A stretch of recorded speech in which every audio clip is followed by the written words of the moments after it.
Now, as I went over in one of my previous videos, the Gift of the Tree event is currently active in Diablo 4, where if you open any Whisper cache, it'll also give you an additional cache called a Gift of the Tree. This is a bit more of a randomized version of a Whisper cache, but it'll still give you everything that's in normal Whisper caches: gold, experience, gear pieces, talisman items, so charms or seals. It'll give you activity keys, it'll give you resources, pretty much everything you can get from normal caches you'll get out of these Gift of the Tree caches. And as I went over in that previous video, at a baseline, it gives you 1. But if it's a legendary Whisper cache, which are very easy to get now, it will give you 2 Gifts of the Tree, which is ridiculous. You're essentially opening a cache to get 2 additional caches out of every single cache, which, as you can imagine, gives you ungodly amounts of loot, experience, gold, pretty much everything you could be searching for. But in this video, I want to go over a pretty specific method of how to get an ungodly amount of just general items, but more tailored towards materials and gold. And just to give a small idea of what you could get, I opened 14 caches in this video, which every single one of them gives 2 of the Gift of the Tree caches out of it. And out of that, using this method, I got close to 1 billion gold. I got around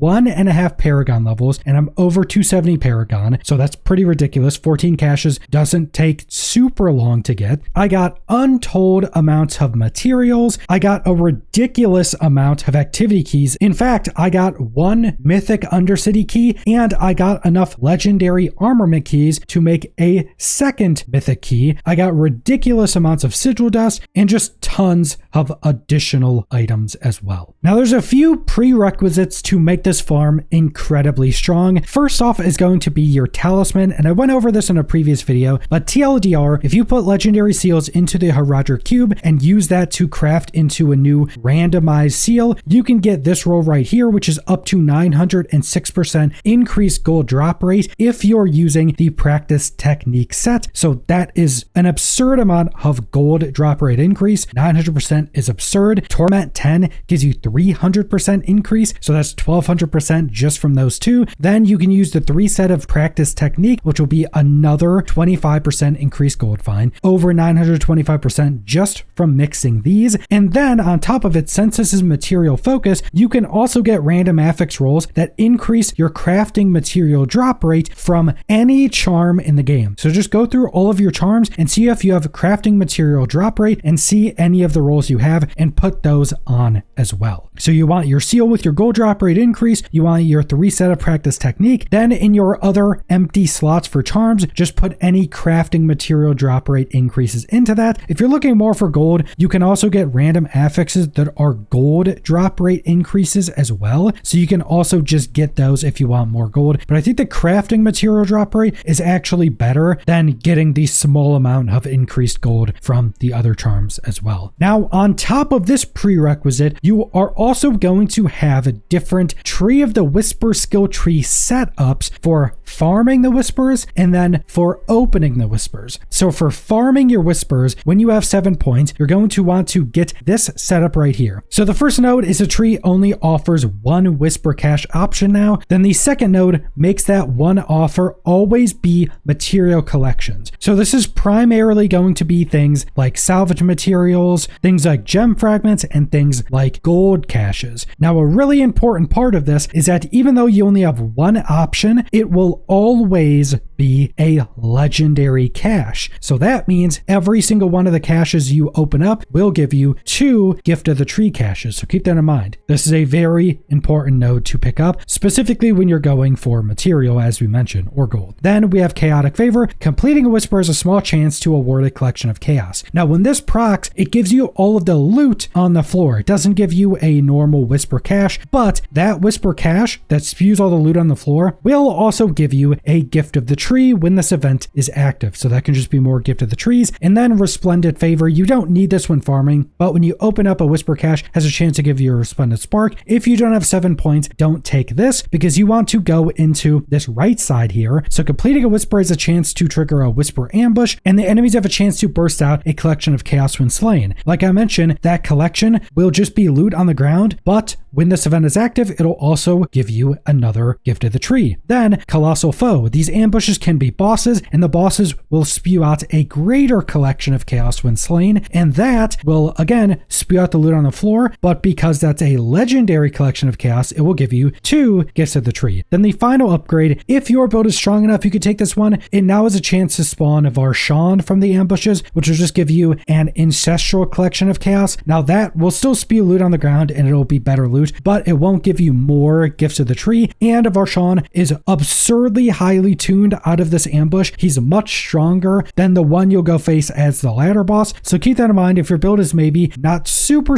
strong, you may not want to take this. But then once you're opening caches, you're going to change this up a bit. You're going to remove the points here, and you are instead going to take a few different things. So first off, you're going to respec this middle section, and you are going to go down. You are going to take either one of these, it doesn't matter, but you are going to take Wisdom of Whispers. Gain 50% more experience orbs in Whisper caches. Now this is interesting how this works, because this just gives you more orbs, not more experience per orb. Now the orbs at a certain point cap out at like almost 1.8 million experience. So this is just more orbs that give that much experience. This is a big factor in how we can get so much experience. So you take this, then you go down and you could really take whatever one of these you want. It does not matter for opening. Then you want Resplendent Favor. Each Whisper cache you open can give you a Resplendent Spark. And then you also want to make sure to have Corrupted Roots. This is when you open a Whisper cache, it could give you Corrupted Roots. This is just a resource that you can go use that will just spawn random enemies that depending on where you use it, it'll give you different materials. Like if you go use this in Nahantu, it will give you more restoration scrolls to re-roll your tempering. I might make a video on how to use this correctly in the future, but you basically just want to have the chance to get these roots out of your Whisper caches. And then once you have a bunch built up over time, you would then go do a Corrupted Root build where you would go fully into this right section to be able to get like bosses and stuff from the roots. And you would go out and use all of your roots and have super juiced up roots. But this is the build you're going to do when you're opening caches. So you get the more experience, you can get Resplendent Sparks, and you can get the roots. Also, I don't know if this affects it, but you may want to go do a Forgotten Wisdom Nightmare Dungeon to get the 15% bonus experience from the XP shrines you can find in there, because I don't know if that affects the experience from the experience orbs you get out of the Whisper caches. I went and did it just to be sure, but I'm not 100% sure on if that actually buffs the experience from experience orbs specifically. So once you have the setup we first went over, which is going to be the setup you're using when you're farming Whispers, you are then just going to go farm Whispers. Obviously, there are Whispers everywhere. You want to go do your cycling boss Whispers to get 5. Anytime Helltides are up, you want to go do the Whispers there because they usually have a good chunk of them, especially just at least slaying the Blood Maiden, which is another 5. You have your activities like running the pit that'll give 3, that cycles every single time, or running the Undercity that will also give 3, those always cycle.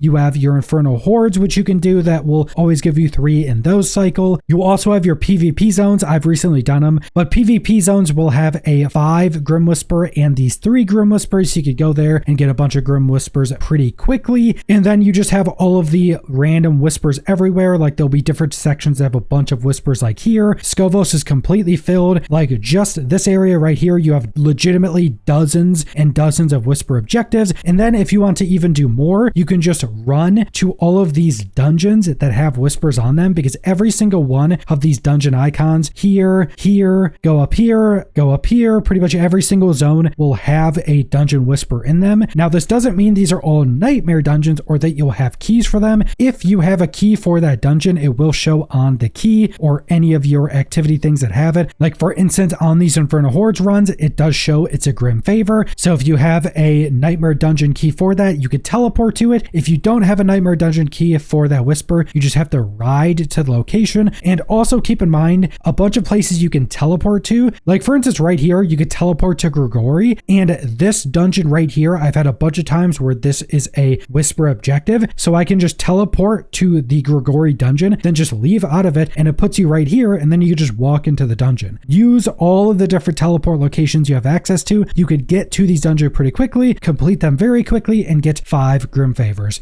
pretty easily. And when this event is active, this is potentially the best farm in the game for basically everything. But if you use a method we went over in this video, this is by far the best method to farm materials, because the caches you are getting give so much materials, whether it be fragments, whether it be Heredra Cube materials, whether it be masterworking materials, whether it be just pure gold. The amount of materials you're getting is absurd doing this method. And then you're just getting tons of other stuff as well. But that's all I want to go over. So thanks for watching.